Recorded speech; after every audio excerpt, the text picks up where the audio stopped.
I think more than anything, just the team bonding, the camaraderie, the chemistry. We have such good guys. They really get along, but we still are a new team. We're adding 4 newcomers to 4 guys who are returning sophomores. So to me, it's a great year to take a trip like this because you get a chance on foreign soil to eat a lot together, go on tours, see things. A lot of these guys, it's the first time they're leaving the country, so it's an exciting trip for that, from that standpoint. But I think obviously you want to win the games, you want to play well, you want to try to see things about your team, but those things are secondary to what I think this team, what the trip like this can do for a team in terms of how they bond and the chemistry they have going forward. When you were at Duke, where did you guys go on these trips? I never got to do one as a player, unfortunately, but we did London one time, and then a couple years ago we went to China and Dubai. So they were great trips, and there's still stories that you still talk about, with when you see those guys. And so I think that's, I hear some of the older guys I did in the last couple years, whether it was Drew or Sobo or Jershawn, they would reference their trip to Italy a lot, which they took 5 years ago. So I think this is a once-in-a-lifetime trip for all of us, a chance for this group to really have a great time, play some high-level basketball, and get to know each other really well. Do you think it's a benefit for the guys to have to play faster with the shot clock? Yeah, I think the timing couldn't be better. We'll be playing 24-second shot clock over there, so a lot of times in our practice, it's been great to see guys. You're up against the clock really quick, so you learn you have to push it up quicker. You have to get into your sets quicker, and then when it does get to 5 or 6 seconds on the shot clock, you can't panic. You have to use those last few seconds to really get a good shot, and I think those are going to be huge things as we head into the college basketball season. Overall, I think it's great for the game. It'll increase the pace and all those things, but I think initially in year one, it'll really benefit the defense, because you see in an NBA game, those guys are so used to playing against the clock and a lot of possessions.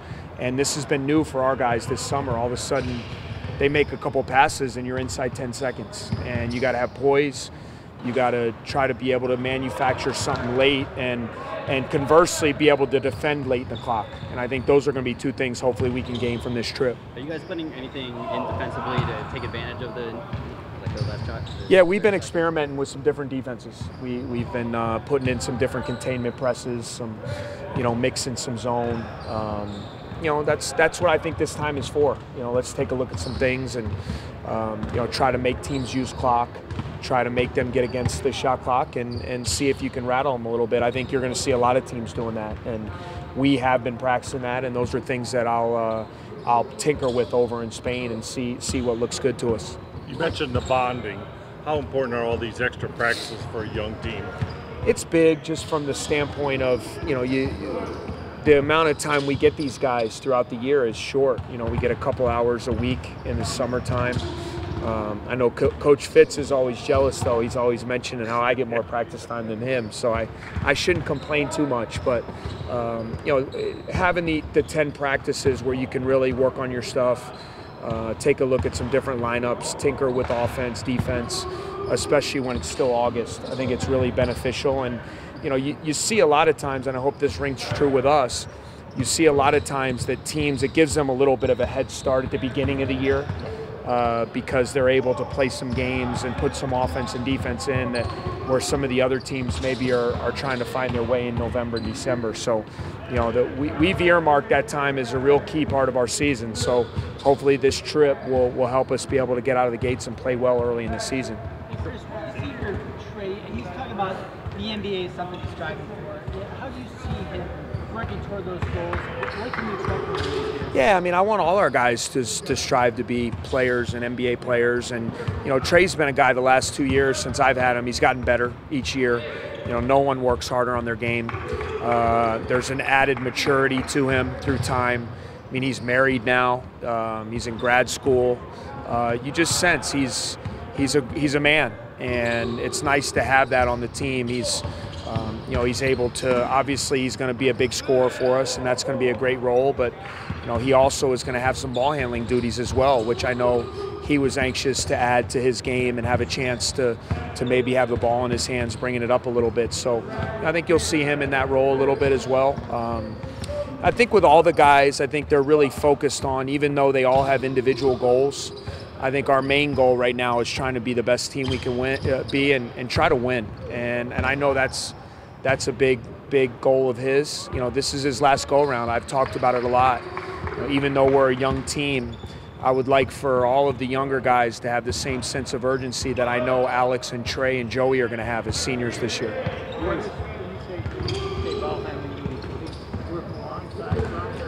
Yeah, I mean, they'll play together a ton. I mean, to me, I think that's we have a great backcourt. I mean, certainly they're going to play a lot of minutes together, but I think if Bryant's out of the game, you could see Trey bringing it up, or even if they're playing together at times, if a team is trying to put a small, quicker guy on Bryant, I feel comfortable that Trey can bring it up and initiate our offense as well. So, I think he'll be kind of our secondary point guard and ball handler, and actually Vic Law has done a great job of doing that as well. So I think both of those guys can help, if teams are really trying to lock in on Bryant and try to wear him out. You got a few of your guys that bulked up physically. That's something you wanted, right? Yeah, especially with the two guys that I thought really could have needed the added strength were Lindsey and Law, and both those guys are about 15 pounds heavier than they were last year, which is great. They played at about 185 last year. They're both up to about 200 pounds, and more important than just the weight is just they're playing stronger.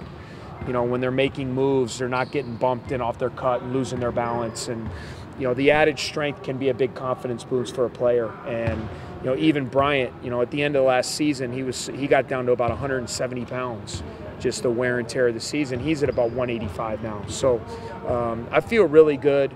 You look at Alex Ola's body. I mean, some of you guys that have been covering us, from where he is now versus where he was a couple years ago, he's completely changed his body. He's lean. He's still big because he's a big guy, but he's lean. He's in great shape. He's running as good as he's ever run. And I'm really proud of the work that our guys have done in the weight room this summer with Coach Swag. Quite a bit being thrown at your guys, at your freshmen in the first couple months.